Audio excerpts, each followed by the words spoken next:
జయ గురుదత్త. శ్రీ గణపతి సచ్చిదానంద సద్గురుభ్యో నమో నమ. శ్రీ దత్త విజయానంద తీర్థగురుభ్యో నమో నమ. వ్యాస పూర్ణిమ. ఆషాఢశుద్ధ పూర్ణిమను వ్యాస పూర్ణిమగా ఆచరించడం సనాతన సంప్రదాయం. దీనినే గురు పూర్ణిమగా పిలుస్తారు. మన లౌకిక భాషలో చెప్పాలంటే టీచర్స్ డే అంటారు. ఈ రోజున ప్రజలందరూ వారి వారి గురువుల వద్దకు వెళ్ళి తృణమో పణమో సమర్పించి ఆశీర్వాదాలు తీసుకుంటారు. మనందరం అదృష్టవంతులం కాబట్టి ఈ పని గత చాలా సంవత్సరాలుగా తప్పక చేస్తున్నాం. యతీశ్వరులు చాతుర్మాస్య వ్రతదీక్ష ప్రారంభించేది కూడా ఈరోజే. వ్యాసమహర్షి వంటి గురువు నభూతో నభవిష్యతి. అందుచేతనే ఆయన జన్మదినాన్ని గురు పూర్ణిమగా జరుపుకుంటాం.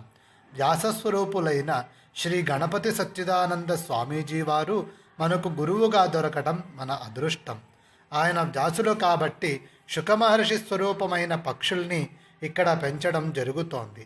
ఇదే శుకవనంలోనున్న దైవ రహస్యం.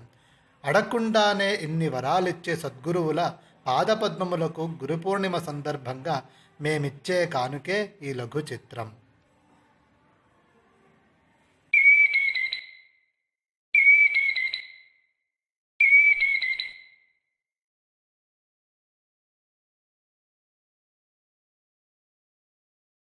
వ్యాసాయ విష్ణురూపాయ వ్యాసరూపాయ విష్ణవే నమో వై బ్రహ్మనిధయే వాసిష్ఠాయ నమో నమః. గురుగారు, ఈ విగ్రహం ఎవరిది? వ్యాస మహర్షి. ఈయనెవరు? ఈయనను ఎందుకు పూజిస్తారు? చిన్నవాడివైనా చాలా గొప్ప ప్రశ్న వేశావు నాయన. తప్పక చెప్తాను. వ్యాస మహర్షి గురించి చెప్పడం అంటే ఒంటి చేత్తో మహాసముద్రాన్ని ఈదాలనుకోవడమే. కానీ మా గురుదేవుల అనుగ్రహంతో దానిని చెప్పడానికి ప్రయత్నిస్తాను. వ్యాసం వసిష్ఠ నప్తారం శక్తే పౌత్రమకల్మషం పరాశరాత్మజం వందే శుకతాతం తపోనిధిం వ్యాసాయ విష్ణురూపాయ వ్యాసరూపాయ విష్ణవే నమో వై బ్రహ్మనిధయే వాసిష్ఠాయ నమో నమః. వసిష్ఠ మహర్షికి మునిమనమడు, శక్తి మహర్షికి మనుమడు, పరాశర మహర్షికి పుత్రుడు, శుక మహర్షికి తండ్రి అయినట్టి వ్యాస మహర్షికి నమస్కరిస్తున్నారు. గురుగారు, వ్యాస అనే పదానికి అర్థం ఏమిటి? వ్యాసుడు అనే పదానికి అంతటా వ్యాపించి ఉన్నవాడని అర్థం. వ్యాస మహర్షి యొక్క పుట్టుకే ఒక వైజ్ఞానిక అద్భుతం. ఆయన తల్లి అయిన సత్యవతి పరాశర మహర్షిని వరం కోరుతూ, నేను నవమాసాలు మోయకుండానే పుత్రుని పొందాలని ప్రార్థించింది. దానికి అంగీకరించిన పరాశరులు సద్యోగర్భం అనే పద్ధతిలో అప్పటికప్పుడే పుత్రుణ్ణి అనుగ్రహించారు. అలా జన్మించిన వ్యక్తే వ్యాస మహర్షి. ఈ పద్ధతిని సాధించడానికి ఇప్పుడు విదేశాల్లో పరిశోధనలు జరుగుతున్నాయి. ఆయన స్వయంగా రాసిన 1,00,000 శ్లోకాల మహాభారతం ఇప్పటికీ ప్రపంచంలోనే అతిపెద్ద ఇతిహాసం. ఇంకొక విశేషమేమిటంటే మహాభారత రచయిత అయిన వ్యాస మహర్షి కూడా అందులో పాత్రధారే. శ్రీమద్ భాగవతం 3వ స్కంధంలో స్త్రీ పురుషుల కలయికతో మొదలుపెట్టి బిడ్డ భూమి మీదకు వచ్చే వరకు పిండం యొక్క స్థితిని కళ్లకు కట్టినట్లు వివరించిన గొప్ప గైనకాలజిస్ట్ ఈ వ్యాస మహర్షి. అంబిక అంబాలికల విషయంలో 9 నెలల తరువాత పుట్టబోయే 3 పిల్లలలో ఒకడు అంధుడని, ఒకడు చర్మవ్యాధిగ్రస్తుడని, ఇంకొకడు ధర్మాత్ముడని ముందే చెప్పిన గొప్ప శాస్త్రవేత్త వ్యాస మహర్షి. గాంధారి గర్భవతిగా ఉండగా తన తోటి కోడలైన కుంతీదేవి అప్పటికే పిల్లల్ని కన్నదని తెలుసుకొని గర్భంపై గట్టిగా కొట్టుకుంది. అప్పుడు కడుపులోనే 100 ముక్కలైన పిండాన్ని తీసి నేతి కుండలలో సంరక్షించి బిడ్డలను క్షేమంగా ఈ లోకానికి తెచ్చిన వ్యాస మహర్షి ప్రపంచంలోనే మొట్టమొదటి టెస్ట్ ట్యూబ్ పితామహునిగా నిలిచారు. సత్యపీఠం అనే పేరుతో చరిత్రలోనే తొలిసారిగా లై డిటెక్టర్ను ఆవిష్కరించిన ఘనత వ్యాసునిదే. మనం ఇప్పుడు ఉపయోగిస్తున్న వీడియో కాన్ఫరెన్స్ విధానాన్ని మాయాదర్పణం పేరుతో ఆనాడే లోకానికి పరిచయం చేశారు. భవిష్యోత్తర పురాణాల్లో పూర్తి సూర్యగమనం గురించి వివరించిన వ్యాస మహర్షి సోలార్ సైంటిస్టుగా నిలిచారు. వ్యాస మహర్షి రచించిన అష్టాదశ పురాణాలు అనంత విజ్ఞాన భాండాగారాలు.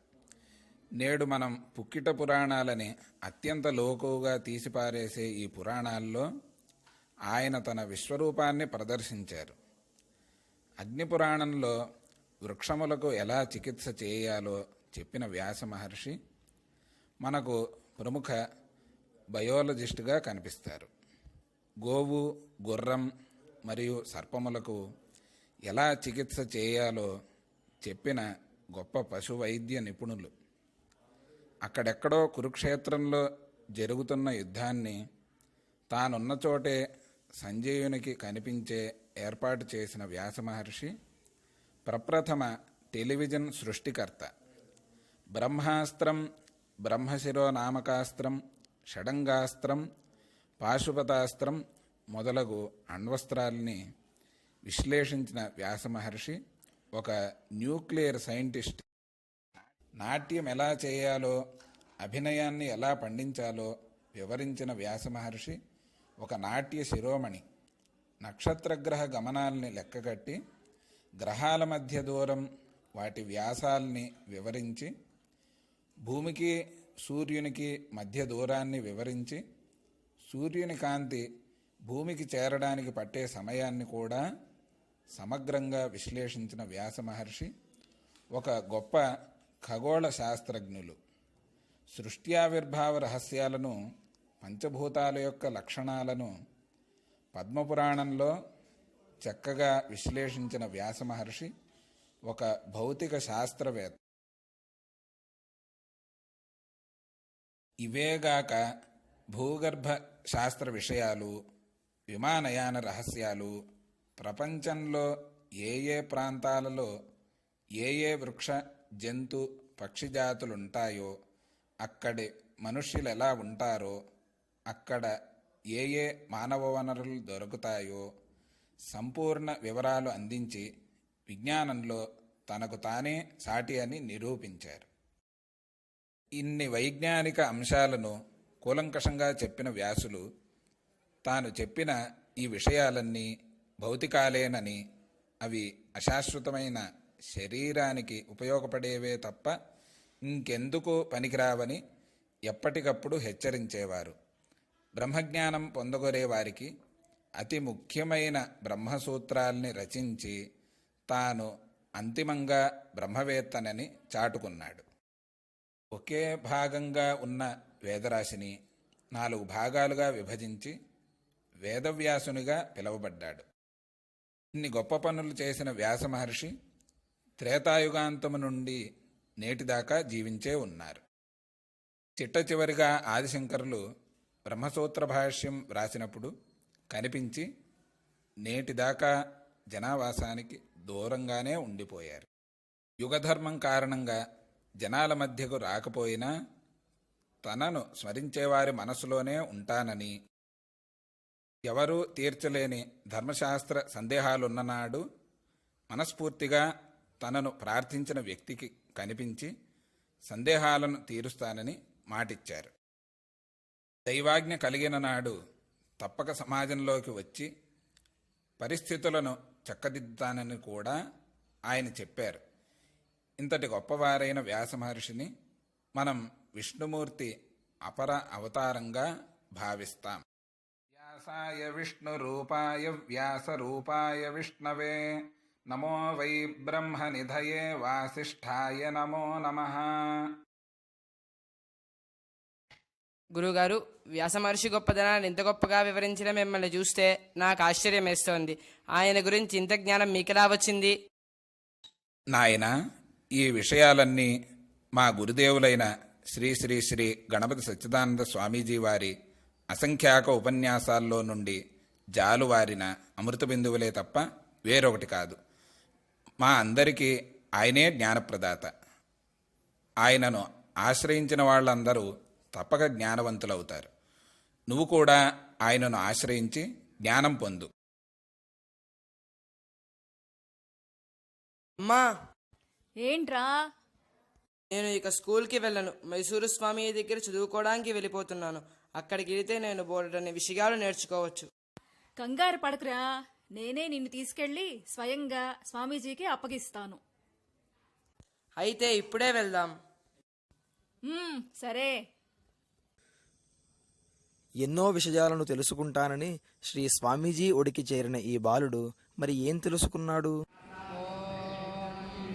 ఆనందో బ్రహ్మేతి వ్యజానాత్ ఆనందాభ్యేవ ఖల్విమాని భూతాని జాయంతే ఆనందేన జాతాని జీవంతి ఆనందం ప్రయంతి సంవిసంతీతి సైషా భార్గవీవారుణీ విద్యా రమే వ్యోమన్ ప్రతిష్ఠిత ఏవం వేద ప్రతిష్టతి అన్నవానన్నాదో భవతి మహాన్ భవతి ప్రజయా పశుభిర్బ్రహ్మవర్చసేన మహాన్ కీర్త్యా.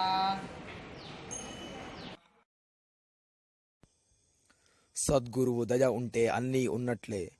భూమండలానికి చక్రవర్తి అయిన సద్గురువును ఆశ్రయించని వాడు సంపూర్ణ మానవుడు కాలేడు. నిరుపేదయైనా సద్గురువు పాదాల్ని ఆశ్రయించినట్లయితే నిత్య సంతోషిగా ఉండగలడు.